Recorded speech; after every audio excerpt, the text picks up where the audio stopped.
पता चला कि यहाँ पर MIM नाजरीन अस्सलाम वालेकुम रहमतुल्लाहि वबरकातुहू। इस वीडियो को ज़रूर सुने और दूसरों तक पहुँचाए, शेयर करें। और बहुत ही मेरा एक हकीकत बात सियासी को नज़रिया इन्होंने है, बताया। मेरा क्या नज़रिया है वो हमारी तंजीम का नज़रिया है। हमारी एक तंजीम है मजलिस उलमाए मिल्लत, जो किशनगंज में काम करती है, बहुत सारी रिफाई फलाही काम करती है।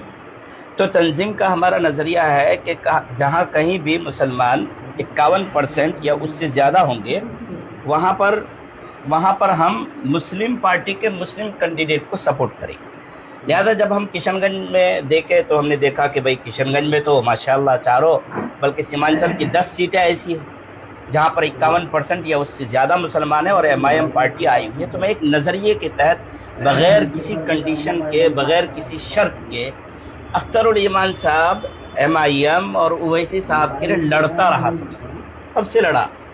मुझे यहाँ के बहुत सारे उलमा ने मेरे साथ झगड़े किए, मेरी मुखालिफत की, मुझसे कहा कि वाहिद एक तुम आलिम दीन हो जो इनके साथ इनका स्टेज शेयर करते हो, इनके साथ घूमते हो, इनका डिफेंस करते हो। मैंने कहा ये हमारा नज़रिया है और इस नज़रिए के तहत हम इनका सपोर्ट करते हैं। और हम कोई अख्तरुल ईमान को सपोर्ट नहीं कर रहे हैं, हम कोई MIM को सपोर्ट नहीं कर रहे, उवैसी साहब को सपोर्ट नहीं कर रहे। ये हमारा पर्सनल नज़रिया है। उस नज़रिए के तहत मैं जुड़ा रहा और काम करता रहा।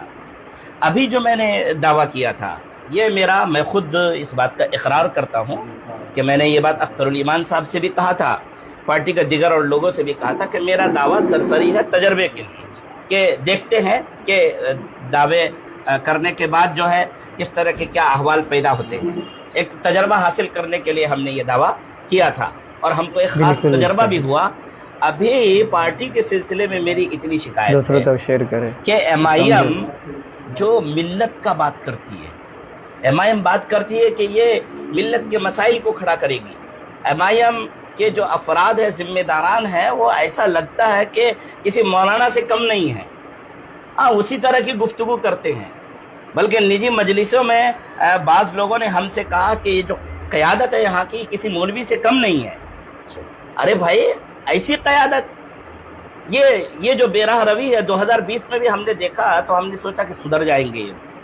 और हम लोगों ने बाज़ाब्ता मौलाना अख्तर साहब, हम बारहा अख्तरुल ईमान साहब से मुलाकात करके उनसे कहा करते थे कि अख्तर भाई, बल्कि अख्तर भाई ने एक मरतबा हम लोगों से कहा कि कोई नज़रियाती लोग आते नहीं है हमारे पास, इसी वजह से हमको जो है ऐसे लोगों का इंतखाब करना पड़ता है। तो हम लोगों ने सोचा चलिए हम लोग भी ट्राई करते हैं, देखते हैं।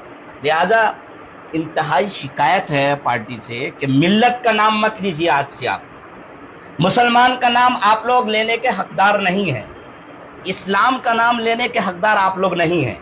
आप लोग, वल्लाह कह रहा हूँ, मैं आप लोगों से गुजारिश कर रहा हूँ, मेरे दिल में बहुत तकलीफ़ है। मैंने आप लोगों के हालात देखे। अब मैं पार्टी में जितना भी मुआविन था आप लोगों का, वो सबसे दस्तबरदार होता हूँ।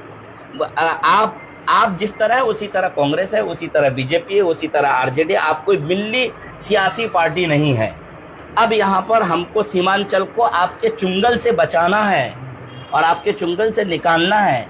उसके लिए हम सीमांचल में एक मुतबादिल निज़ाम खड़ा करने जा रहे हैं उलमाए किराम को लेकर। मुझे बहुत तकलीफ़ है।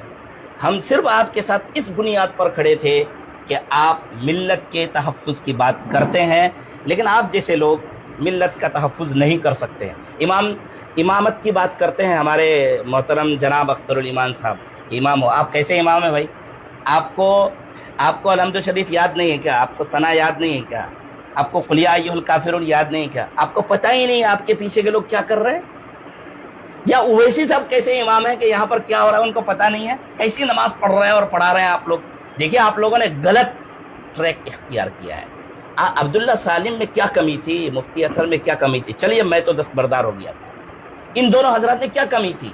मैंने 12 लिखा अख्तरुल ईमान साहब को। अरे भाई, किसी एक मौलाना का इंतखाब कीजिए ताकि हम लोग अपना मुंह दिखा सके। आप लोगों को मौलाना लोगों से दुश्मनी है, इस सिलसिले में मुझे शेर सदर हो, मुझे यकीन कामिल हो गया है कि यह पार्टी ना हैदराबाद में आज तक किसी आलिम का इंतखाब किया है, ना सीमांचल में किसी आलिम का ये पार्टी इंतखाब करेगी, बल्कि उलमा को ये लोग उलमा को हकीर समझते हैं। इसका मुझे अंदाज़ा हो गया है, एहसास हो गया है। इसी वजह से मैं पार्टी के तमाम मुआविनत से जो भी तावन में देता था, अख्तरुल ईमान साहब को, पार्टी के दीगर अफराद को, वो सबसे दस्तबरदार होता हूँ।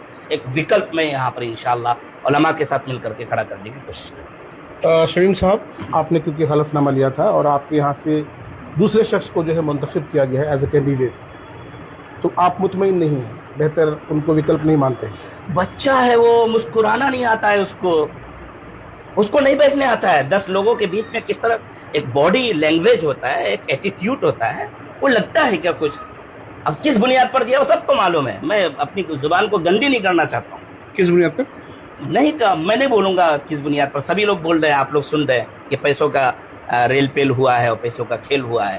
تو اب بچے کا انتخاب کیا؟ ارے مقتدی صاحب کو دے دیتے، ڈاکٹر برکت کو دے، ہارنا ہی تھا آپ کو. مجھ سے کہا گیا کہ ہار رہے ہیں ہم، آپ کو تو ہارنا ہی تھا. جب کہا گیا آپ سے کہ ہم ہار رہے ہیں وہاں؟ جی. کس نے کہا؟ اختر صاحب کہے؟ کہا کسی نے. تو جب آپ کو ہارنا ہی تھا تو آپ یار کسی صحیح آدمی کا انتخاب کر لیتے، لیکن چونکہ آپ کو کچھ اور چاہیے، جو اور چاہیے اس کی بنیاد پر آپ نے اس کا انتخاب کیا ہے. آپ ابھی قسم کے بارے میں کہہ رہے تھے، قسم جو ہے نا جبری قسم، یہ جبری قسم تھی.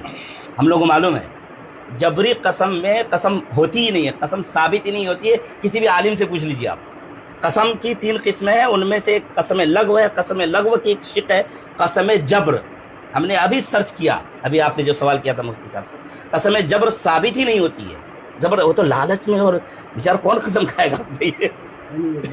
آپ لوگ علماء جب اس بات کو آپ لوگ جانتے تھے کہ اس طرح کی قسم کھلانا سیاسی طور پہ غلط ہے، تو آپ لوگوں نے ان کو سمجھایا نہیں کہ بھائی یہ اسلام کے خلاف؟ ارے وہ سمجھتے نہیں ہے، وہ نہیں سمجھتے ہیں، وہ خود کسی مولانا سے بڑھ کر ہیں، وہ نہیں سمجھتے ہیں. آپ وہ چھوڑیے. رہی بات یہ کہ مولانا لوگوں نے کیوں قسم کھایا، تو سرچ کر کے کھایا مولانا لوگوں نے قسم. اچھا ہاں، بھاگنے کا راستہ بالکل پہلے ہی سے تیار ہے. بہت زیادہ آپ وہ کرو گے تو ہم 10 بچوں کو، یتیم بچوں کو کھانا کھلا کر فوٹو بھیج دیں گے، کفارہ ادا کر لیا ہم نے. اچھی بات ہے. چلیے اور کوئی سوال ہے؟ ٹھیک ہے سر.